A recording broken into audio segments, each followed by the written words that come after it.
And we're going way, way back. We're going back to the very start with Wexford Youths. We're talking to, of course, Captain Conor Sinnott. Conor, it's brilliant to have you. How are you keeping? Everything going good? Very good, Ronan. Yeah, not a bother. Looking forward to getting back to some normality, the same as everybody. Yeah, absolutely. Brilliant. Well, look, I'm delighted to have you. And I'd love to spend a bit of time talking about the very earliest days of Wexford Youths. So, do you want to just start by telling us how you first sort of heard about Wexford Youths going into the League of Ireland? Yeah. So look, at obviously I would have played with Mick through the early Wexford Youth days and under 16s, I suppose, with Mick and the lads, and on onto under 18 level then for 3 years, I suppose. And we won an All Ireland in 2005, and around that time, I knew Mick had ideas about trying to get a team into the League of Ireland, but obviously it was a fair undertaking to actually get it into reality as well. So talks were underway, I suppose, back at that stage. And by the time I had come back from the UK from a short stint over there, he was very serious about getting a team into the first division. In the I think 2007 was the first season, as far as I can remember now. It's a long time ago now, but yeah. So obviously a lot of money, a lot of time, a lot of effort went into getting the show up and running out in Mm. Ferry Carrig. And it was exciting times back then. From what I can remember of it, there was a great buzz, obviously around the county. And yeah, so it got up and running in 2007, and with a few very good years in the first couple of years. Yeah, so you were fairly well aware of the prospects coming up sort of before 2007 even, Yeah, I would have been. I would have been in regular contact with Mick and Pat Dolan and people like that who were kind of heavily involved, I suppose. And I kind of had a fair idea coming back that he was going to enter a team because I suppose Mick was the type of character, and still is, that if he had his heart set on something, it was going to happen. So it was only a question of when rather than if. So yeah, I had a fair idea at that stage that things were going to kick off and happen. I didn't realize, I suppose, the level of facility and stuff that he was going to have in place at that point. But when I came back and had a look at everything, obviously it was a great addition to the county, and a great opportunity, I suppose, to play some League of Ireland football close to home. Yeah, I'd say that must have been an exciting time because obviously you had a bit of a background of playing at a high level with Reading and so on, but it must have been exciting to see a League of Ireland club come to your county with the facilities that they had.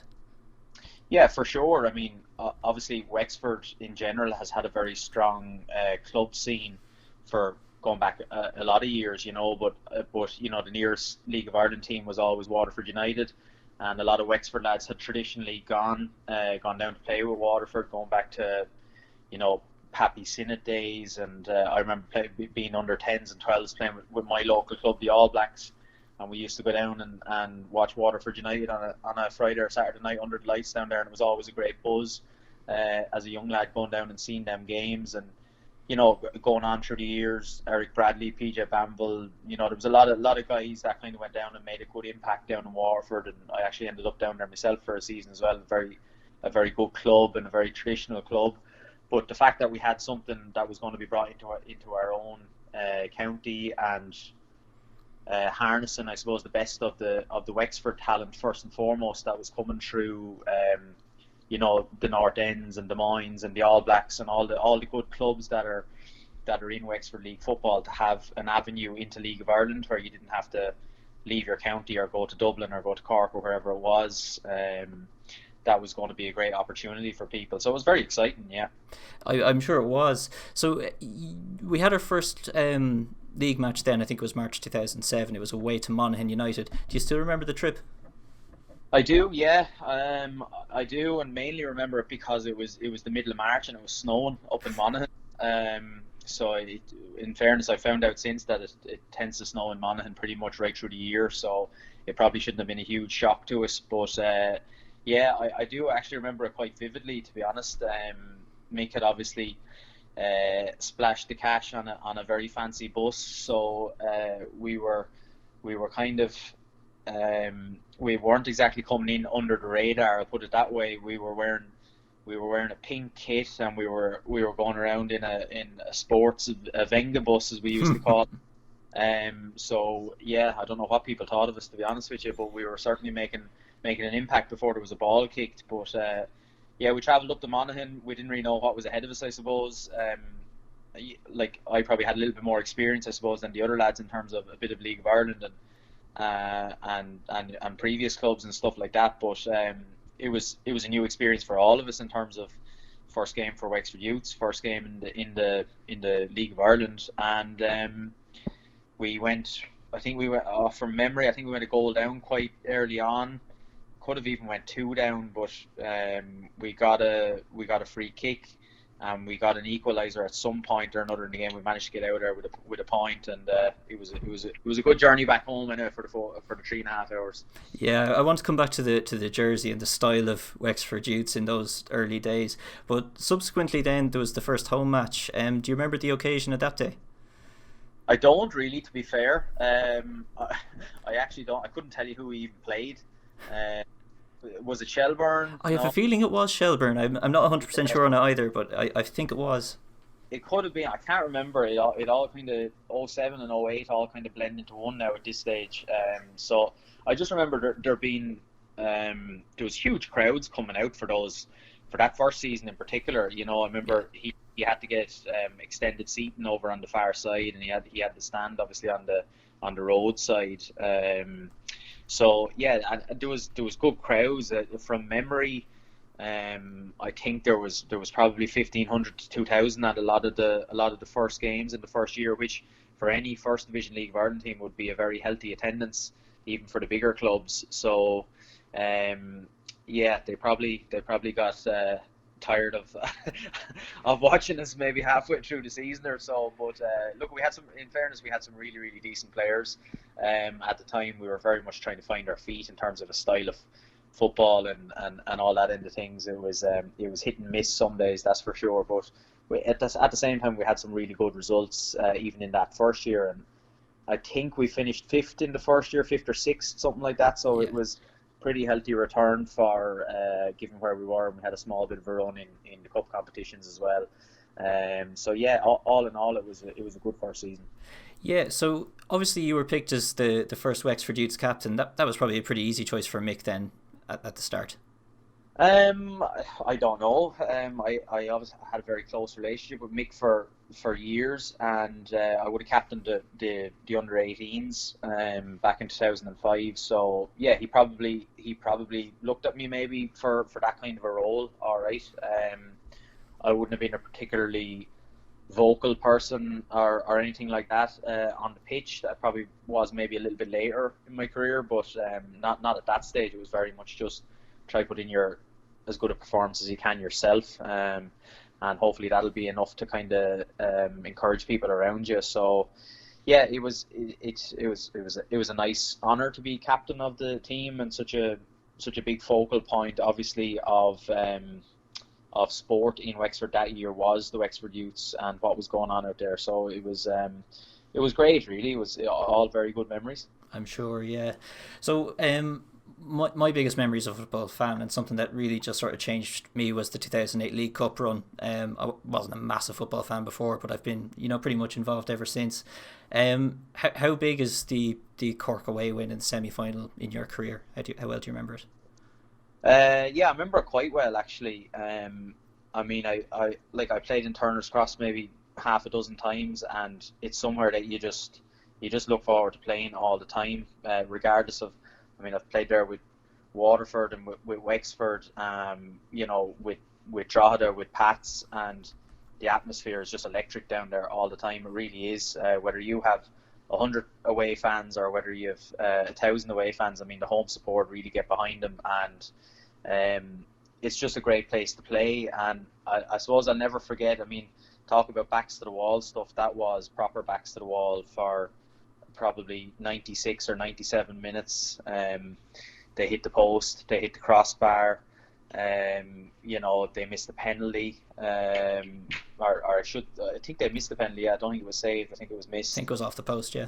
Yeah, off the post. I think Dennis Bean missed the penalty, and it was just one of those nights that you just, as the game went on and on, you just felt that something was going to happen for us.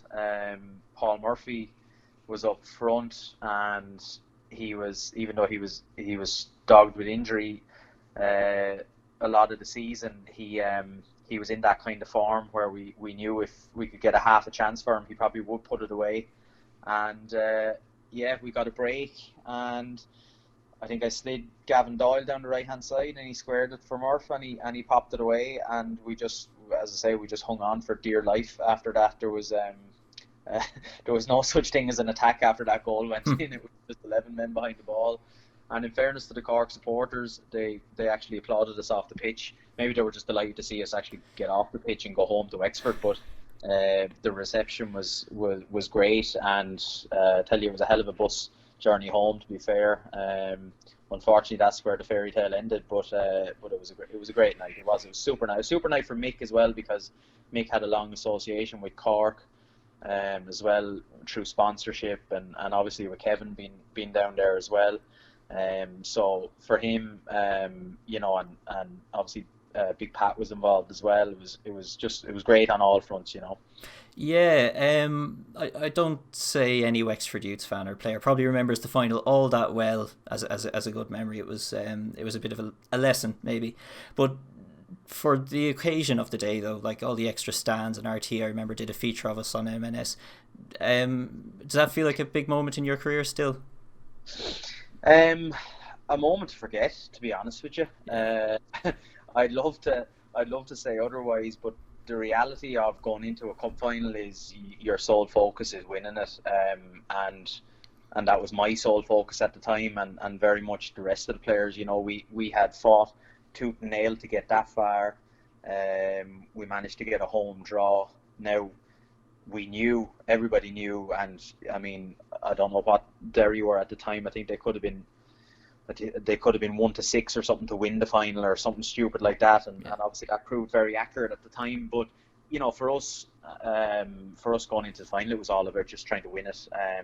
Home soil, you know, over 3,000 people at the game. This was really an opportunity for us to put a stamp on kind of soccer in Wexford and get some success early on, and really attract more people in and more good players in. It was just a huge opportunity for us.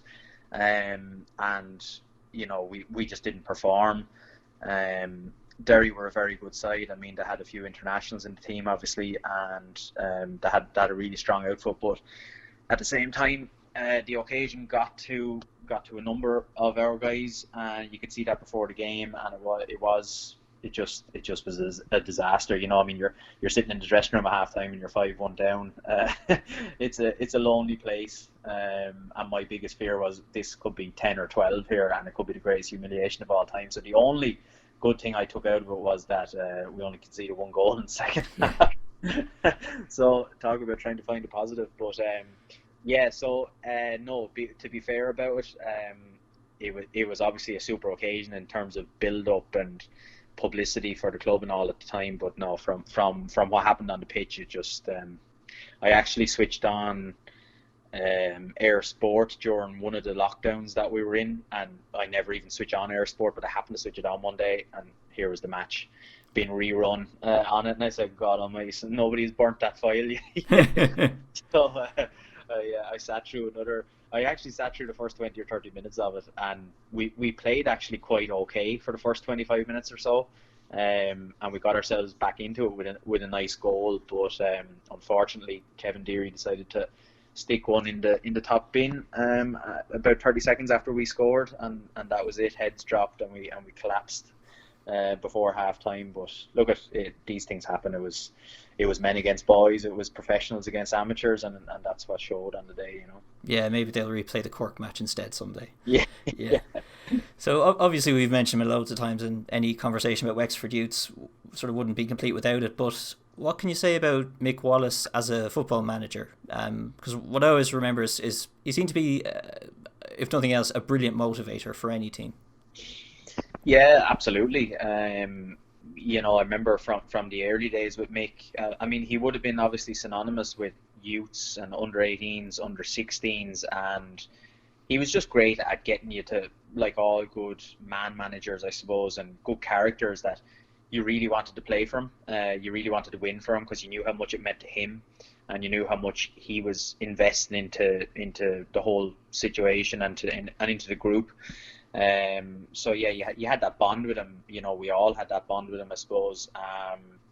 Which was great. I suppose as it transitioned into League of Ireland, it's one area that we probably did fall down with a little bit, because Mick was so busy from a business point of view that, I mean, he couldn't, as much as he tried to, he couldn't be in two places at once. So I suppose as it evolved, he got Noel involved, and he got Pat involved a small bit, and the whole thing started to change from there. So he had a very straightforward kind of philosophy. It was obviously based on the Italian style of football, a slightly more defensive type of football, played on the counter attack, and we certainly mastered it in underage. It was harder to make that transition into a semi-professional kind of a setup where you're playing against bigger, stronger teams and athletes, and they're able to kind of exploit that side of the game. So yeah, it was a difficult transition in many ways, but I think from a man management point of view, he was top class. He's a good guy, and a guy that you wanna do well for. And as I say, he's putting everything into the cause. So that's what you want to do as a player as well. We probably lacked a bit of structure, I would say, from. And I'm sure Mick would kind of think that as well, looking back on it from, a football club is like a mini business at the end of the day, and it needs to be from top to bottom, it needs to have a bit of structure in it, or else it can just kind of fall asunder a small bit.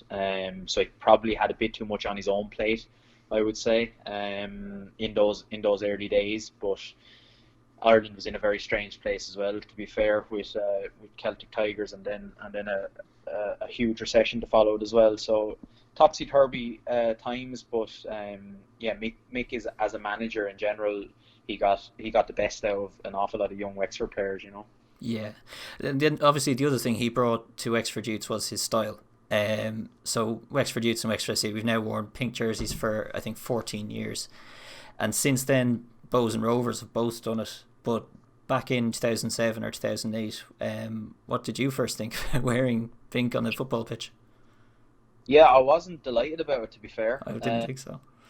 Yeah, I wasn't delighted about it. Not because I'm not because I'm a particularly manly man or any of that sort of stuff. I just like, I love the black jersey with the idea of a tinge of pink in it, but when he kind of, I remember talking to him about it at the time, and his obsession with Palermo and everything pink over that way was, or sorry, Torino, and everything they were doing over there. It's just, I suppose one of my first memories of the reality of wearing a fluorescent pink kit was when we went to do a preview, all the captains from all the 20 clubs, First Division and Premier Division. We went up to Tallaght Stadium to do a preview thing, and pictures with the trophies and all this sort of stuff. And we went into a room in the Maldron, as it was across the road from Tallaght Stadium, and everyone was taking out their kit out of the bag, and I just pulled out this Pink Panther kind of an outfit, and pretty much most of the boys just started laughing at me, and they're like, "Are you serious with that?" So I'm glad to hear, 10 or 15 years later, that a lot of those guys are actually wearing the colour that we all had to wear as well. And he, like Mick did with a lot of things, he's not a follower, he's a trendsetter, I think, more so than anything else. So he was a man ahead of his time with that. But look, you kind of grew to get used to it. I did prefer wearing the black, I'll be honest with you, but look, it took off after a while, and it got a bit of notoriety along the way, I suppose. Yeah, I think it's taken the bones of the last 15 years for it to become normal, and not a topic of conversation, but it happened eventually. Another person I want to ask you about is somebody who interested me hugely in terms of the trajectory of his career, and it's Danny Furlong, because I was in school with Danny, and I thought it was so interesting how he started off being such a fringe player and then eventually becoming a top first division player, pretty much of all time first division top scorer. How could you have seen the evolution of his play come, or did you see he had that kind of talent in him from an early stage? Yeah, I did. To be fair, I've known Danny since he was a chap as well. And one thing about Danny was that he was always really, really sharp in around the box. And a lot of players can struggle in League of Ireland, particularly in First Division League of Ireland, because just the overall standard is obviously not as high. So people of Danny's nature who are kind of sharp in around the box, real good finishers, left foot, right foot, headers. I mean, he could turn anything into a goal. But in order for a guy like that to make an impact, he needs service and he needs chances created. He's not your Kevin Doyle centre forward who can outmuscle a centre half and hold up a ball, set up an attack, and be involved. He got much better at that as his career went on. But Danny's biggest strength was his goal scoring. He could just within a split second he could turn a centre half and have the ball in the bottom corner. That was the quality that he had. You just always wondered, is he going to be able to make an impact? So it was great to see after I had moved on. It was great to see him really stepping up. He got physically stronger. He got more confident in his own ability. And I don't know how many goals he scored that season, but I just remember looking at the results every week, and it was just Danny Furlong, and you're really thinking, this is it now. Danny's turned that corner, and he went on and had a couple of great seasons, to be fair. Did he go down to Cork? He did, yeah. Yeah, he did, yeah. And again, it's very difficult. I've had it myself. Things need to be very, very right. Managers are very, very quick to they might give you a few games as a chance. You could be waiting 10 games to get another chance, and you probably found that down in Cork as well, very, very quick. So it's hard to get that trust from a manager to really believe in you and back you, even when things aren't going well. Because if he had left Danny in the team, he would have scored goals down there anyway, because he'd score goals anywhere. He's just that type of player, So it was great. It was great to see him do so well and be such a massive part, obviously, of that achievement, which was a huge achievement for the club. Yeah, so both yourself and Danny, you had much more success at Wexford compared to going anywhere else, really. Is it because you get that much extra time at your home club compared to somewhere else, like say Pat's in your case, or Cork and Danny's? It's hard to say. There's a lot of different factors go into it, I suppose. Big fish, little pond, type of thing can happen with your own club. I would be very well known in Wexford. Danny would be very well known here. Everybody could probably name 5, 6, 7 of the better soccer players in their own county, and you probably would be afforded a little bit, probably from what you've done at underage level as well, and stuff like that. So you probably do get more time, you get a bit more trust, and you have a bit more confidence maybe in your own backyard. I know from my experience of, say, going to Pat's, I had a manager there who, we signed on an agreement of a style of play and stuff like that, and it just went out the window after pre-season. A few things changed. I got a couple of opportunities, and I done quite well, but I could kind of just see, I was at an age where I just needed to be playing week in, week out, and after 4 or 5 months I could see that wasn't going to happen, no matter what kind of form I showed. So look, it's just the way of it. It's the nature of the beast. It's the same in First Division League of Ireland as it is over in the Championship or in League One over there or whatever. It's a ruthless kind of a game. Oftentimes when you transfer to a club, you need to make an impact quite quick. You see that with big transfers in the Premier League. You'll see guys being signed for huge money. If they don't make an impact in their first kind of 5, 6, 7 games, they can really struggle to get in and to make an impact, and they could be moved on again very quickly. That's the nature of the beast.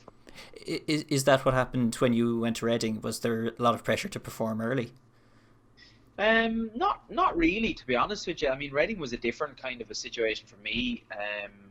we had won the Youth All Ireland, and I signed with Bray for the rest of the year, to kind of have a bit of a dip my toe into the League of Ireland a bit, I suppose, with Pat Devlin up in Bray, and it was going well up there, but an opportunity came to go over and just train over in Reading for a few weeks, and I went over for 3 weeks and got on very well, and they signed me up for the rest of the year. So it was there was no real pressure on me, to be fair. It was just kind of go over, see how you get on, give it your best.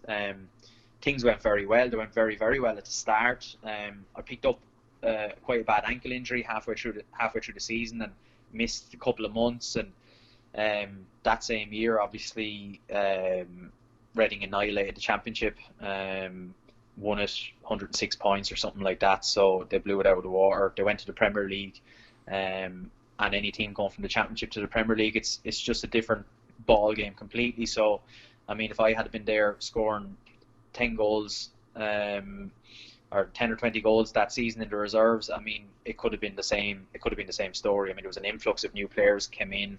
The club was there was a lot more money, most of which Kevin Doyle got. So it just, the picture changed, and I came back on loan.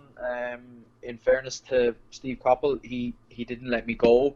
He wanted to see a bit more of me, so I came back on loan to Limerick, and played for another 6 months or so down there, and then I was released after that, and that's when I came back to the youths then. That's brilliant. Thanks very much, Conor. Thanks so much for your time. I have one last question from a fan who I'm sure you remember very well, Stan Fox. He wants to know, do you still have your yellow boots? No, Dan. I had to retire the yellow boots. They were like, yellow and pink was never going to work, I suppose. I tried to start a different trend then, and it just didn't take off, unfortunately. Yeah. Yellow and pink is Mr. Blobby. I think that's probably pushing it. Yeah. Some of the performances probably were as well, to be fair, in them. So there you go. Yeah, that's super stuff. Thanks very much, Conor. Appreciate it.